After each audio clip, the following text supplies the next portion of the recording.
मुलांना कानाने व्यवस्थित श्रवण करण्याची सवय कशी लावायची?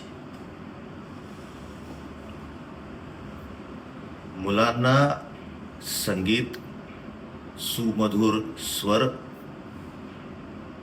आणि तुमच्या स्वतःच्या आवाजाला एक लय, स्वतःच्या आवाजाला एक नाद, एक ताल जर का निर्माण करून मुलांशी बोलता आलं तर मुलं निश्चितपणे रममाण होऊन ऐकतात.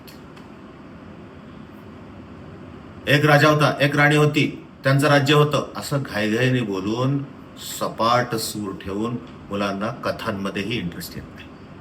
त्याच्यामुळे पालक म्हणून कथा मस्तपैकी थोड्याशा आरोह अवरोहासह ऐकवा.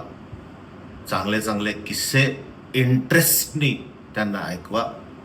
त्यांची उत्कंठा, त्यांचा उत्साह, त्यांचा आनंद, त्यांचं दुःख त्या कथेमध्ये, त्यांच्या भावभावनांची आंदोलनं होऊ द्या. मुलं ऐकायची आपोआप स्वतःला सवय लावतात, त्यांची श्रवण शक्ती वाढते. तुम्ही आणि आम्ही सुद्धा सतत सपाट सुरात एक सुरी बोलणाऱ्या लोकांना ऐकू नाही शकत, ओके नाही? मुलांचं त्याच आहे. तुम्ही एकाच सुरात बोलता, हे करू नको, ते करू नको, तुला हे करायला पाहिजे, तुला ते करायला पाहिजे, माझं ऐक. त्या सुराची त्यांना हळूहळू मनामध्ये किळस बसते. त्याच्यामुळे सूर कसा असावा? अरे राजापासून अरे राजापर्यंत फ्लेक्सिबल असायला पाहिजे. मुलं बरोबर ऐकतात आणि ऐकण्याची त्यांची स्वतःची गुणवत्ता सुधारतात सुद्धा.